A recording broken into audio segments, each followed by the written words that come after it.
പുതിയൊരു വീഡിയോയിലേക്ക് എല്ലാവർക്കും സ്വാഗതം. നമ്മളിന്ന് ഡിസ്കസ് ചെയ്യാനായിട്ട് പോകുന്നത് കുറച്ച് കറണ്ട് അഫെയർ ക്വസ്റ്റ്യൻസ് ആണ്. വരാൻ പോകുന്ന എക്സാംസിനൊക്കെ ചോദിക്കാൻ സാധ്യതയുള്ള കുറച്ച് പ്രധാനപ്പെട്ട ചോദ്യങ്ങളാണ്. അപ്പോൾ എന്തായാലും സംസാരിച്ച സമയങ്ങളുണ്ട്, ക്ലാസ്സിലേക്ക് തന്നെ കിടക്കാം.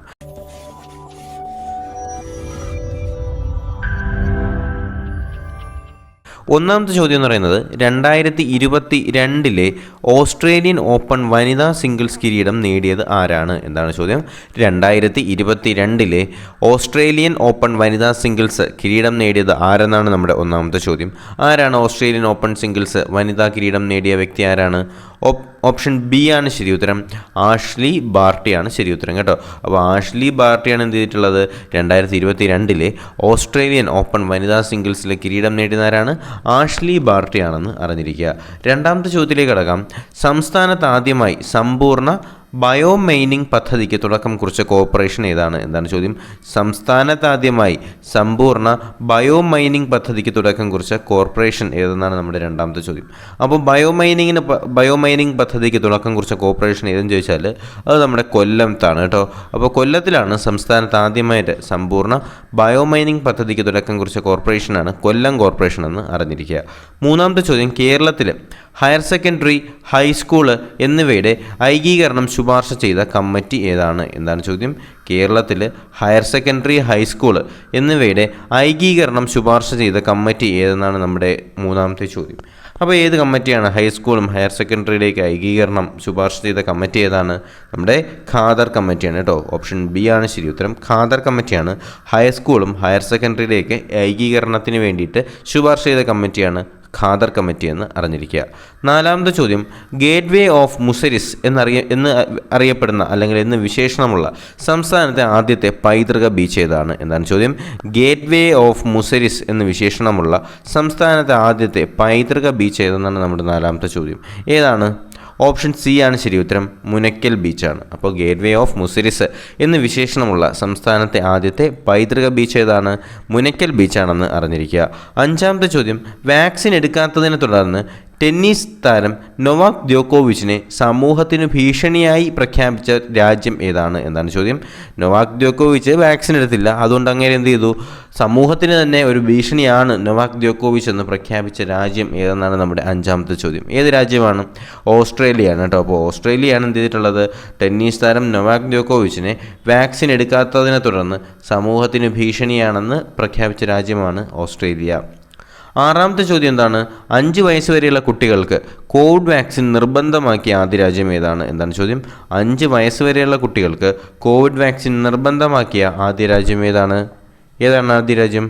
ഓപ്ഷൻ എ ആണ് ശരി ഉത്തരം. ഇക്വഡോർ ആണ് കേട്ടോ. അപ്പോൾ 5 വയസ്സ് വരെയുള്ള കുട്ടികൾക്ക് കോവിഡ് വാക്സിൻ നിർബന്ധമാക്കിയ ആദ്യത്തെ രാജ്യം ഏതാണെന്ന് ചോദിച്ചാൽ അത് ഇക്വഡോർ ആണെന്ന് അറിഞ്ഞിരിക്കുക. ഏഴാമത്തെ ചോദ്യം. ആഗോളതാപനം മൂലം തലസ്ഥാനം മാറ്റാൻ തീരുമാനിച്ച ഏഷ്യൻ രാജ്യം ഏതാണ്? ആഗോളതാപനം എന്ന് പറഞ്ഞാൽ ഗ്ലോബൽ വാർമിംഗ് എന്നാണ്. അപ്പോൾ ഗ്ലോബൽ വാർമിംഗ് കാരണം അല്ലെങ്കിൽ ആഗോളതാപനം കാരണം തലസ്ഥാനം മാറ്റാനായിട്ട് തീരുമാനിച്ച ഏഷ്യൻ രാജ്യം ഏതാണെന്ന് ചോദിച്ചാൽ അത് നമ്മുടെ ഇന്തോനേഷ്യയാണ് കേട്ടോ. അപ്പോൾ ഇന്തോനേഷ്യയുടെ ക്യാപിറ്റൽ ഏതാണ്? ജക്കാർത്തയാണെന്ന് അറിയാമല്ലോ. അപ്പോൾ ആ തലസ്ഥാനമാണ് എന്ത് ചെയ്യാൻ പോകുന്നത്? ആഗോളതാപനം കാരണം തലസ്ഥാനം മാറ്റാനായിട്ട് തീരുമാനിച്ച രാജ്യം ഏതാണ്? ഏഷ്യൻ രാജ്യമാണ് ഇന്തോനേഷ്യ എന്ന് അറിഞ്ഞിരിക്കുക. എട്ടാമത്തെ ചോദ്യത്തിലേക്ക് കടക്കുന്നതിന് മുന്നേ ചാനൽ ഇതുവരെ സബ്സ്ക്രൈബ് ചെയ്ത് കാണുന്നവരുണ്ടെങ്കിൽ തീർച്ചയായിട്ടും ചാനൽ സബ്സ്ക്രൈബ് ചെയ്യുക. വീഡിയോയ്ക്ക് ലൈക്ക് ചെയ്യാൻ മറക്കരുത്. കൂടാതെ ബെൽ ബട്ടൺ കൂടി എനേബിൾ ചെയ്തെങ്കിൽ മാത്രമേ ഞങ്ങൾ അപ്ലോഡ് ചെയ്യുന്ന ക്ലാസ്സുകളും വീഡിയോസൊക്കെ നിങ്ങൾക്ക് നോട്ടിഫിക്കേഷനായി ലഭിക്കത്തുള്ളൂ. എന്തായാലും നമുക്ക് എട്ടാമത്തെ ചോദ്യത്തിലേക്ക് തന്നെ കിടക്കാം. National clean air programme report പ്രകാരം ഇന്ത്യയിലെ ഏറ്റവും മലിനീകരിക്കപ്പെട്ട നഗരം ഏതാണ്? എന്താണ് ചോദ്യം? നാഷണൽ ക്ലീൻ എയർ പ്രോഗ്രാമിൻ്റെ റിപ്പോർട്ട് പ്രകാരം ഇന്ത്യയിലെ ഏറ്റവും മലിനീകരിക്കപ്പെട്ട നഗരം ഏതെന്ന് ചോദിച്ചാൽ ഏതാണ്? ഓപ്ഷൻ ഡി ആണ് ശരി ഉത്തരം. എന്താണ്? ഗാസിയാബാദ് ആണ്. ഓക്കെ. അപ്പോൾ നാഷണൽ ക്ലീൻ എയർ പ്രോഗ്രാമിൻ്റെ റിപ്പോർട്ട് പ്രകാരം ഇന്ത്യയിലെ ഏറ്റവും മലിനീകരിക്കപ്പെട്ട നഗരം ഏതാണ്? ഗാസിയാബാദ് ആണെന്ന് അറിഞ്ഞിരിക്കുക. ഗാസിയാബാദ് ആണ് ഇന്ത്യയിലെ ഏറ്റവും മലിനീകരിക്കപ്പെട്ട നഗരം. ഒൻപതാമത്തെ ചോദ്യം എന്ന് പറയുന്നത് 108 അടി ഉയരത്തിൽ ശ്രീ ശങ്കരാചാര്യരുടെ പ്രതിമയും രാജ്യാന്തര മ്യൂസിയവും നിർമ്മിക്കുന്ന സംസ്ഥാനം ഏതാണ്? എന്താണ് ചോദ്യം? 108 അടി ഉയരത്തിൽ ശ്രീ ശങ്കരാചാര്യരുടെ രാജ്യാന്തര മ്യൂസിയവും അതുപോലെ തന്നെ പ്രതിമയും ഒക്കെ നിർമ്മിക്കുന്ന സംസ്ഥാനം ഏതെന്നാണ് നമ്മുടെ ഒൻപതാമത്തെ ചോദ്യം. ഏതാണ്? ഓപ്ഷൻ എ ആണ് ശരി ഉത്തരം. മധ്യപ്രദേശാണ് കേട്ടോ. അപ്പോൾ മധ്യപ്രദേശാണ് 108 അടി ഉയരത്തിൽ എന്ത് ചെയ്യുന്നത്? ശ്രീ ശങ്കരാചാര്യരുടെ പ്രതിമയും രാജ്യാന്തര മ്യൂസിയം നിർമ്മിക്കുന്ന സംസ്ഥാനം ഏതാണ്? മധ്യപ്രദേശാണെന്ന് അറിഞ്ഞിരിക്കുക. 10ാമത്തെ ചോദ്യം, ഇന്ത്യയിൽ ആദ്യമായിട്ട് പെൻഷൻകാർക്ക് ഡിജിറ്റൽ ലൈഫ് സർട്ടിഫിക്കറ്റ് മെക്കാനിസം നിലവിൽ വന്ന സംസ്ഥാനം ഏതാണ്? എന്താണ് ചോദ്യം. ഇന്ത്യയിൽ ആദ്യമായി പെൻഷൻകാർക്ക് ഡിജിറ്റൽ ലൈഫ് സർട്ടിഫിക്കറ്റ് മെക്കാനിസം നിലവിൽ വന്ന സംസ്ഥാനം ഏതാണ്? ഇന്ത്യയിൽ ആദ്യമായിട്ട് പെൻഷൻകാർക്ക് ഡിജിറ്റൽ ലൈഫ് സർട്ടിഫിക്കറ്റ് മെക്കാനിസം നിലവിൽ വന്ന സംസ്ഥാനം ഏതെന്നാണ് നമ്മുടെ 10ാമത്തെ ചോദ്യം. ഏതാണ് സംസ്ഥാനം? ഓപ്ഷൻ സി ആണ് ശരി ഉത്തരം. ഒഡീഷയാണ് കേട്ടോ. അപ്പോൾ ഒഡീഷയാണ് ഇന്ത്യയിൽ ആദ്യമായിട്ട് പെൻഷൻകാർക്ക് വേണ്ടി ഡിജിറ്റൽ ലൈഫ് സർട്ടിഫിക്കറ്റ് മെക്കാനിസം നിലവിൽ വന്ന സംസ്ഥാനമാണ് ഒഡീഷ എന്ന് അറിഞ്ഞിരിക്കുക. 11ാമത്തെ ചോദ്യം, ഇക്കൂട്ടത്തിൽ ഈ വർഷത്തെ പത്മഭൂഷൺ പുരസ്കാരം ലഭിച്ചവർ ആരൊക്കെയെന്നാണ് ചോദിച്ചിട്ടുള്ളത്. അപ്പോൾ ഇതിനകത്ത് സത്യ നദല്ല കൊടുത്തിട്ടുണ്ട്, സോനു നിഗം കൊടുത്തിട്ടുണ്ട്, സൈറസ് പൂനാവാല കൊടുത്തിട്ടുണ്ട്, സുന്ദർ പിച്ചെ കൊടുത്തിട്ടുണ്ട്. അപ്പോൾ ഇതിൽ ആർക്കൊക്കെയാണ് ഈ വർഷം പത്മഭൂഷൺ പുരസ്കാരം ലഭിച്ചത് എന്നാണ് നമ്മുടെ ചോദ്യം. ആർക്കൊക്കെയാണ് നമുക്കൊന്ന് ചെക്ക് ചെയ്ത് നോക്കിയാലോ. ഓക്കെ, നിങ്ങൾ ശരി ഉത്തരം കണ്ടെത്തി എന്ന് തന്നെ ഞാൻ വിശ്വസിക്കുകയാണ്. അപ്പോൾ ഞാൻ ഉത്തരത്തിലേക്ക് കിടക്കുകയാണ്. ആദ്യം നോക്കിയേ, സത്യ നദല്ല, മൈക്രോസോഫ്റ്റിൻ്റെ നിലവിലത്തെ CEO ആണ് സത്യ നദല്ല. അദ്ദേഹത്തിന് ഈ കൂട്ടത്തിൽ അല്ലെങ്കിൽ ഈ വർഷം പത്മഭൂഷൺ ലഭിച്ചിട്ടുണ്ട്. അതുപോലെ സൈറസ് പൂനാവാല, അദ്ദേഹത്തിന് ഈ കൂട്ടത്തിൽ ഈ വർഷം പത്മഭൂഷൺ ലഭിച്ചിട്ടുണ്ട്. സുന്ദർ പിച്ചെ, നമ്മുടെ ഗൂഗിളിൻ്റെ CEO, അദ്ദേഹത്തിന് എന്തെങ്കിലും ലഭിച്ചിട്ടുണ്ട്? ഈ വർഷം പത്മഭൂഷൺ ലഭിച്ചിട്ടുണ്ട്. ഓക്കെ, അപ്പോൾ സത്യ നദല്ല, സൈറസ് പൂനാവാല, സുന്ദർ പിച്ചെ എന്നിവർക്ക് എന്ത് ചെയ്തിട്ടുണ്ട്? ഈ വർഷം പത്മഭൂഷൺ ലഭിച്ചിട്ടുണ്ട്. അപ്പോൾ ഓപ്ഷൻ സി ആണ് ശരി ഉത്തരം. 1, 3, 4 ഓക്കെ അല്ലേ. അടുത്ത 12ാമത്തെ ചോദ്യം, സ്ത്രീകൾക്ക് മാത്രമായി കേരളത്തിൽ നിർമ്മിക്കുന്ന സ്റ്റേഡിയങ്ങൾ ഏത് പേരിൽ അറിയപ്പെടുന്നു? സ്ത്രീകൾക്ക് മാത്രമായി കേരളത്തിൽ നിർമ്മിക്കുന്ന സ്റ്റേഡിയങ്ങൾ ഏത് പേരിലാണ് അറിയപ്പെടുന്നത്? പിങ്ക് സ്റ്റേഡിയങ്ങൾ എന്നാണ് കേട്ടോ. അപ്പോൾ ഓപ്ഷൻ ബി ആണ് ശരി ഉത്തരം. സ്ത്രീകൾക്ക് മാത്രമായി കേരളത്തിൽ നിർമ്മിക്കപ്പെടുന്ന സ്റ്റേഡിയങ്ങൾ അറിയപ്പെടുന്ന പേരാണ് പിങ്ക് സ്റ്റേഡിയം എന്ന് അറിഞ്ഞിരിക്കുക. ഓക്കെ, നമുക്കടുത്ത് 13ാമത്തെ ചോദ്യത്തിലേക്ക് തന്നെ കിടക്കാം. ഇന്ത്യയിൽ ആദ്യത്തെ 3D പ്ലാനറ്റോറിയം ആയിട്ടുള്ള വിവേകാനന്ദ പ്ലാനറ്റോറിയം വരുന്നത് എവിടെയാണ്? എന്താണ് ചോദ്യം. ഇന്ത്യയിലെ ആദ്യത്തെ 3D പ്ലാനറ്റോറിയം ആയിട്ടുള്ള വിവേകാനന്ദ പ്ലാനറ്റോറിയം വരുന്നത് എവിടെയെന്നാണ് നമ്മുടെ 13ാമത്തെ ചോദ്യം. എവിടെയാണ് ഇന്ത്യയിൽ ആദ്യത്തെ 3D പ്ലാനറ്റോറിയം ആയിട്ടുള്ള വിവേകാനന്ദ പ്ലാനറ്റോറിയം വരുന്നത്? നമ്മുടെ മംഗളൂരുവിലാണ് കേട്ടോ. അപ്പോൾ മംഗളൂരുവിലാണ് ഇന്ത്യയിലെ ആദ്യത്തെ 3D പ്ലാനറ്റോറിയം ആയിട്ടുള്ള വിവേകാനന്ദ പ്ലാനറ്റോറിയം വരുന്നത് മംഗളൂരുവിലാണെന്ന് അറിഞ്ഞിരിക്കുക. 14ാമത്തെ ചോദ്യം, പ്രഥമ കേരള ഒളിമ്പിക് ഗെയിംസിൻ്റെ ഉദ്ഘാടനം നടക്കുന്ന ജില്ല ഏതാണ്? എന്താണ് ചോദ്യം. പ്രഥമ കേരള ഒളിമ്പിക് ഗെയിംസിൻ്റെ ഉദ്ഘാടനം നടക്കുന്ന ജില്ല ഏതാണ്? നമ്മുടെ 14ാമത്തെ ചോദ്യം. ഏതാണ് ആ ജില്ല? തിരുവനന്തപുരം തന്നെയാണ് കേട്ടോ. അപ്പോൾ നമ്മുടെ ഈ കേരളത്തിൻ്റെ തലസ്ഥാനമായിട്ടുള്ള തിരുവനന്തപുരത്ത് തന്നെയാണ് എന്ത് ചെയ്യുന്നത്? പ്രഥമ കേരള ഒളിമ്പിക് ഗെയിംസിൻ്റെ ഉദ്ഘാടനം നടക്കുന്ന ജില്ലയും ഏത് തന്നെയാണ്? തിരുവനന്തപുരം തന്നെയാണെന്ന് അറിഞ്ഞിരിക്കുക. 15ാമത്തെ ചോദ്യം, വിദ്യാർത്ഥികളിൽ വായന വളർത്താനായിട്ട് സ്കൂളുകളിൽ വായനയ്ക്ക് പിരീഡ് ആരംഭിക്കുന്ന സംസ്ഥാനം ഏതാണ്? എന്താണ് ചോദ്യം. വിദ്യാർത്ഥികളിൽ വായന വളർത്തുന്നതിനായിട്ട് സ്കൂളുകളിൽ വായനയ്ക്കൊരു പിരീഡ് ആരംഭിക്കുന്ന സംസ്ഥാനം ഏതെന്നാണ് നമ്മുടെ 15ാമത്തെ ചോദ്യം. അപ്പോൾ ശരി ഉത്തരം നിങ്ങൾക്ക് കിട്ടിയിട്ടുണ്ടെങ്കിൽ ഓപ്ഷൻ ബി ആണ് ശരി ഉത്തരം. തമിഴ്നാടാണ് കേട്ടോ. അപ്പോൾ തമിഴ്നാടാണ് വിദ്യാർത്ഥികളിൽ വായന വളർത്തുന്നതിൻ്റെ ഭാഗമായിട്ട് എന്ത് ചെയ്യുന്നു? ആഴ്ചയിലെ പിരീഡുകൾ, വായനയ്ക്ക് വേണ്ടി പിരീഡുകൾ അനുവദിച്ച സംസ്ഥാനം ഏതെന്ന് ചോദിച്ചാൽ അത് ഏതാണ്? നമ്മുടെ തമിഴ്നാടാണെന്ന് അറിഞ്ഞിരിക്കുക. ഓക്കെ, നമുക്കത് 16ാമത്തെ ചോദ്യത്തിലേക്ക് കിടക്കാം. സംസ്ഥാന ചലച്ചിത്ര അക്കാദമിയുടെ പുതിയ ചെയർമാൻ ആരാണ്? സംസ്ഥാന ചലച്ചിത്ര അക്കാദമിയുടെ പുതിയ ചെയർമാൻ ആരെന്നാണ് നമ്മുടെ 16ാമത്തെ ചോദ്യം. ആരാണ് സംസ്ഥാന ചലച്ചിത്ര അക്കാദമിയുടെ പുതിയ ചെയർമാൻ? ആരാണ്? രഞ്ജിത്താണ് അല്ലേ. അപ്പോൾ രഞ്ജിത്താണ്. ഓപ്ഷൻ സി ആണ് ശരി ഉത്തരം. രഞ്ജിത്താണ് സംസ്ഥാന ചലച്ചിത്ര അക്കാദമിയുടെ നിലവിലത്തെ ചെയർമാൻ. ആരാണ്? നമ്മുടെ രഞ്ജിത്താണെന്ന് അറിഞ്ഞിരിക്കുക. 17ാമത്തെ ചോദ്യം, കോവിഡിൻ്റെ പുതിയ വകഭേദമായിട്ടുള്ള ഡെൽറ്റാക്രോൺ കണ്ടെത്തിയ രാജ്യം ഏതാണ്? കോവിഡിൻ്റെ പുതിയ വകഭേദമായിട്ടുള്ള ഡെൽറ്റാക്രോൺ കണ്ടെത്തിയ രാജ്യം ഏതെന്നാണ് നമ്മുടെ 17ാമത്തെ ചോദ്യം. ഏതാണ്?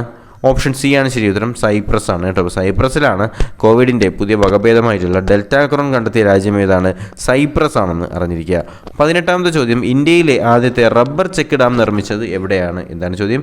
ഇന്ത്യയിലെ ആദ്യത്തെ റബ്ബർ ചെക്ക് ഡാം നിർമ്മിച്ചത് എവിടെയെന്നാണ് ചോദ്യം. എവിടെയാണ്? കാസർഗോഡാണല്ലേ. അപ്പോൾ കാസർഗോഡിലാണ്. ദക്ഷിണേന്ത്യയിലെ ആദ്യത്തെ റബ്ബർ ചെക്ക് ഡാം നിർമ്മിച്ചത് എവിടെയാണ്? കാസർഗോഡിലാണ്. ദക്ഷിണേന്ത്യയിലെ ആദ്യത്തെ റബ്ബർ ചെക്ക് ഡാം നിർമ്മിച്ചത് എവിടെയാണ്? കാസർഗോഡാണെന്ന് അറിഞ്ഞിരിക്കുക. 19ാമത്തെ ചോദ്യം, കേരളത്തിലെ 14ാം പദ്ധതി ആരംഭിക്കുന്നത് എപ്പോഴാണ്? കേരളത്തിൻ്റെ 14ാം പദ്ധതി ആരംഭിക്കുന്നത് എപ്പോഴെന്നാണ് നമ്മുടെ 19ാമത്തെ ചോദ്യം. ഓക്കെ, ശരി ഉത്തരം കിട്ടിയിട്ടുണ്ടെങ്കിൽ ഓപ്ഷൻ എ ആണ് ശരി ഉത്തരം. 2022 ഏപ്രിൽ 1 മുതലാണ്. അപ്പോൾ കേരളത്തിൻ്റെ 14ാം പദ്ധതി ആരംഭിക്കുന്ന എപ്പോഴാണ്? 2022 ഏപ്രിൽ 1-നാണെന്ന് അറിഞ്ഞിരിക്കുക. 20ാമത്തെ ചോദ്യം, കുടുംബതർക്കം പരിഹരിക്കാൻ ജില്ലാ അടിസ്ഥാനത്തിലെ പുതിയ സർക്കാർ സംരംഭം ഏതാണ്? കുടുംബതർക്കങ്ങൾ പരിഹരിക്കാൻ ജില്ലാ അടിസ്ഥാനത്തിലെ പുതിയ സർക്കാർ സംരംഭം ഏതെന്നാണ് നമ്മുടെ 20ാമത്തെ ചോദ്യം. ഏതാണ്? ഓപ്ഷൻ ബി ആണ് ശരി ഉത്തരം. സ്വസ്ഥം എന്നാണ് കേട്ടോ. അപ്പോൾ കുടുംബതർക്കം പരിഹരിക്കാൻ ജില്ലാടിസ്ഥാനത്തിൽ പുതിയ സർക്കാർ സംരംഭത്തിൻ്റെ പേരെന്താണ്? സ്വസ്ഥം എന്നാണെന്ന് അറിഞ്ഞിരിക്കുക.